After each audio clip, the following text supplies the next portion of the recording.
hang on to your seat, baby, because this one's a screamer.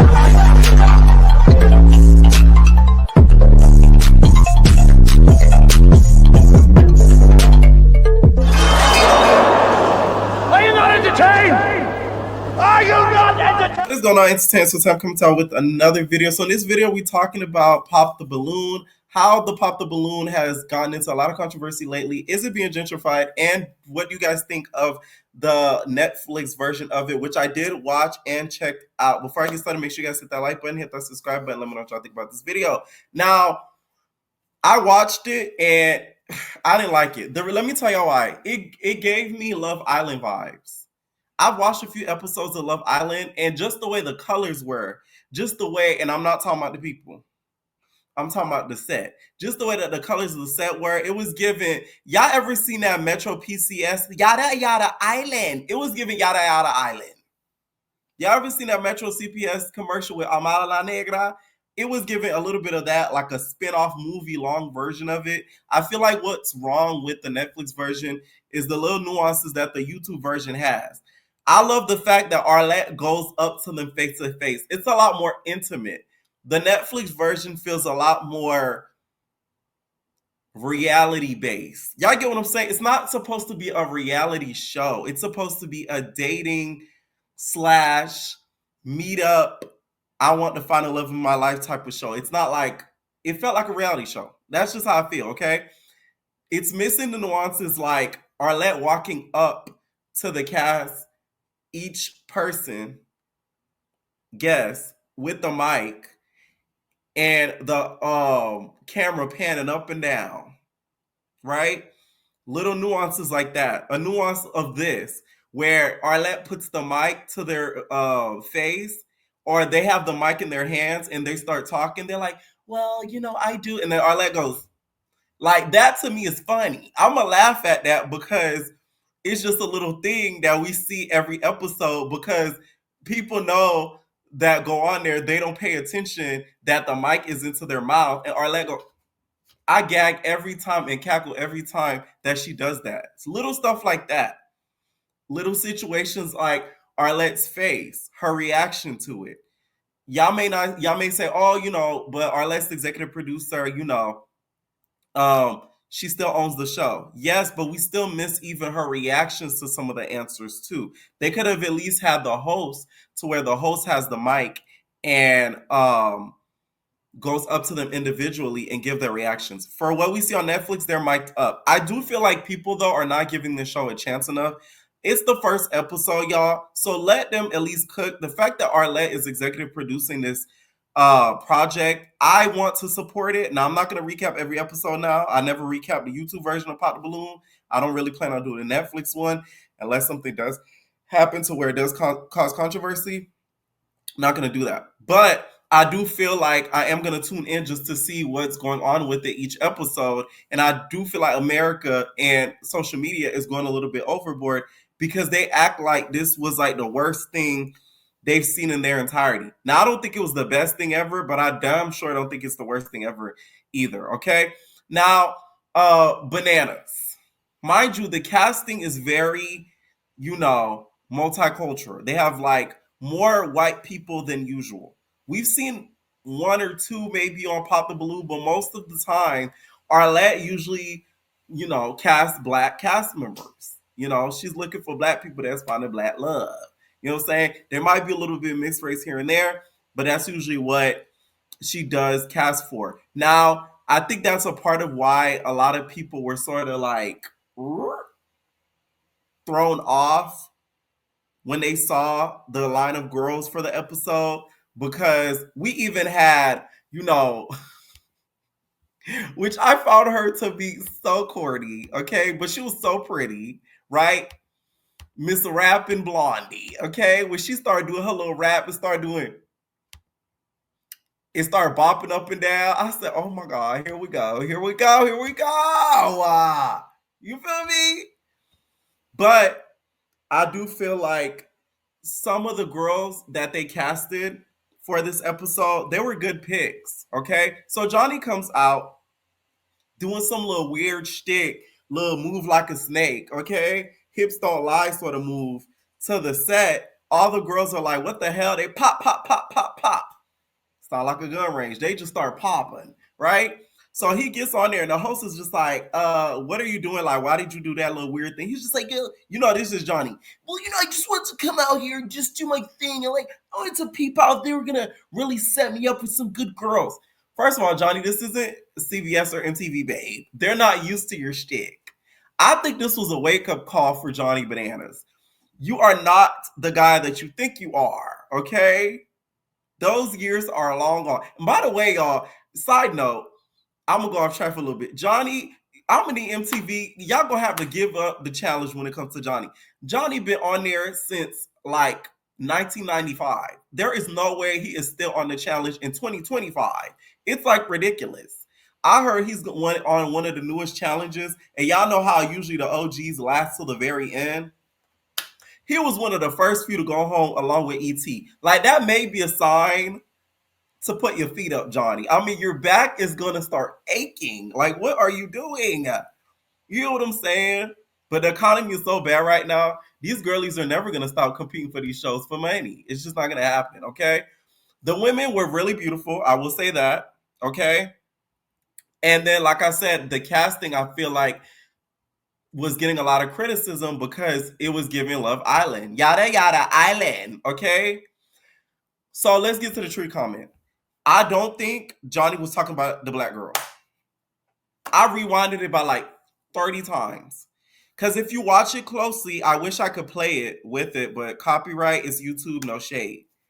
Johnny talked about the girl on the very right of the stage, feet first, the very left of the feet first, the rapping girl, and then talked about the girl with the green dress. And I think the reason why he said the tree comment is because she looked like, a branch.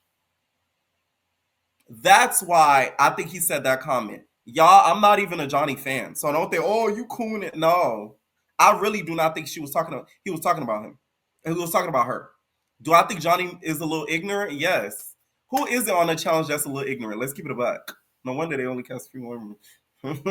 But that's besides the point. But it's like, let's not act like, he's not ignorant. But let's be fair here. I don't feel like he was talking about her.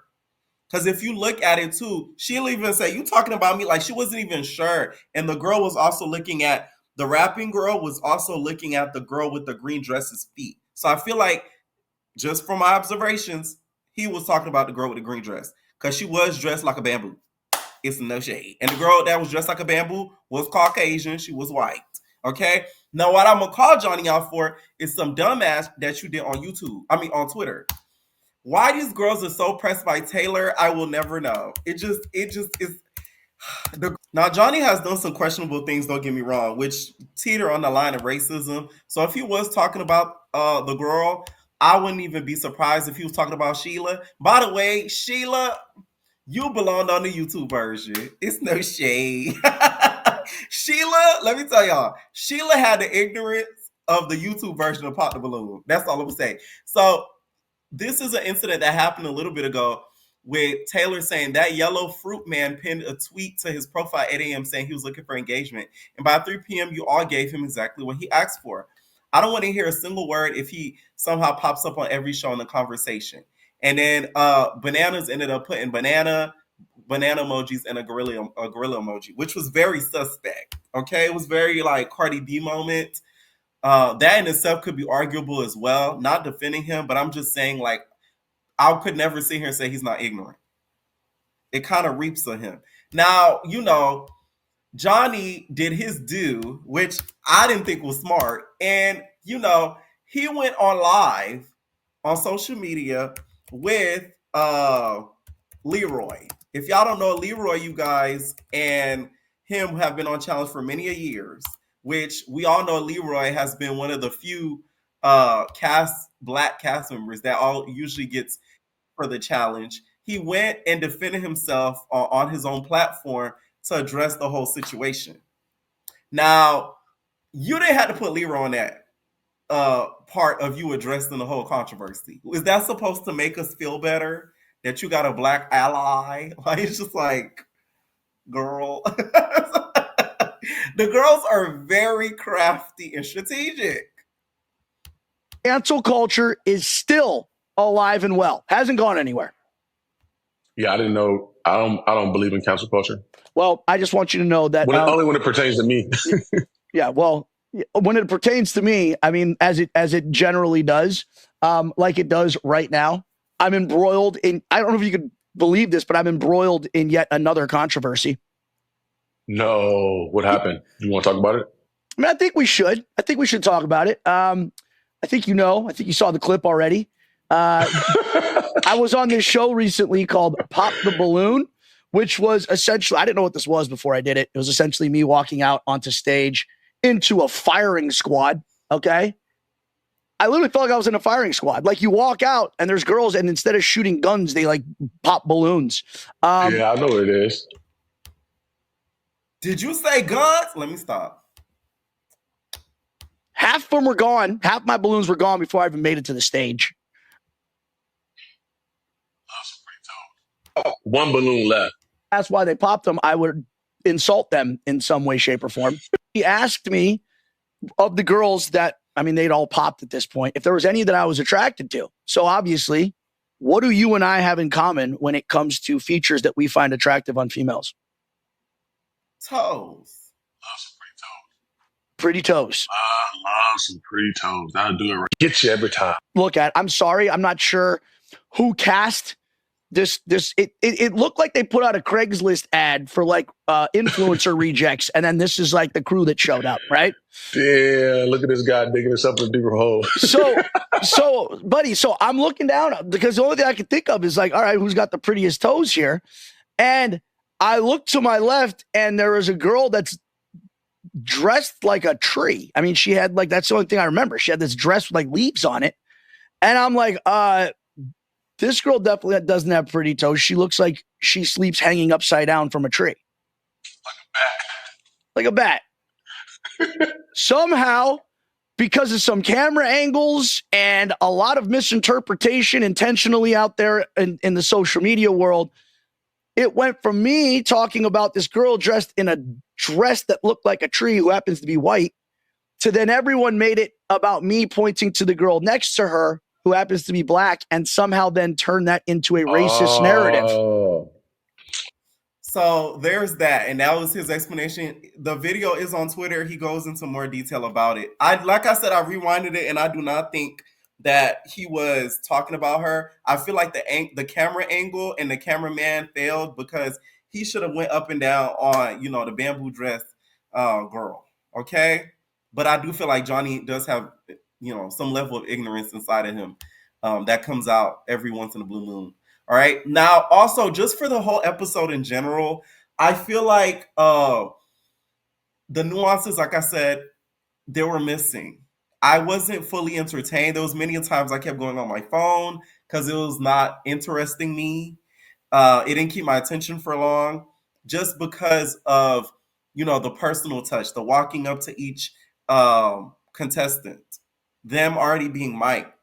Okay. And I also feel like a lot of the girls were there to promote themselves as personalities, which you can also argue that a lot of people that go and pop the balloon on YouTube, the Arlette version, because they done jot your shit, Arlette. Everybody like 30 pop the balloons on YouTube now. But the Arlette version, a lot of people go on there looking for their clout moment. They're looking for their plumber moment. So you can say the same thing when it comes to that. I feel like people still do need to give it a chance because Arlette is executive producing it as well. I do like the fact that it is live, so that way we can actually see like a real life portrayal of what's going on and not it being cut, sliced, and edited. Even though the YouTube version isn't cut, sliced, and edited, I think that when it comes to it being live, that's a cool feature that they do have for it. I also feel like when it comes to the host, she and Arlette should take turns hosting a couple episodes. I think that'll get the viewers a little bit more excited into tuning in. If her and Arlette sort of go back and forth between hosting, a host and a co-host. I don't think they should be on stage at the same time, but I feel like some episodes have Arlette do it, some episodes have her do it. And I feel like that'll have the viewers be calm and even want to support it even more. Okay. Some of the girls throughout the whole show, I feel like they wasn't really there for love. I would just say that. Okay. Sheila, I feel like was there for love, but she was also there for a roast session. She wanted to do a good key. Now, when the nigga came out with the flower shirt, and she mentioned about the forehead, she knows she was dead ass wrong. Like, that boy was not even doing all that for you to mention the fact that his tape line was pushed back into the atmosphere. Okay, he ended up not finding love. That in itself was sad. What's up with the guy that's off stage that comes off on to kind of like give his advice? That part I don't think is like is needed, to be honest. Now Chase, the shade. That was a good one, okay? That was a good one, right? You could tell a lot of the girls were really liking him, even though they popped the balloon. Some of them popped the balloon, but you could tell some of them really wanted some of Chase, okay? So, you know, he was a good looker. He was a good looker. I feel like with the guys, they could have picked some better options as well. And then that whole love lounge in the back, I don't think it's really needed, to be honest. I feel like it could just give them like an exit interview and just call it a day. Okay? Let me know what y'all think down below about the whole Pop the Balloon. Did you guys tune in to the Netflix version? What do you guys think about it? Would you guys like to watch the Netflix version over the YouTube? Which one y'all like better? Let me know what y'all think. And we out, babies. No personal thing.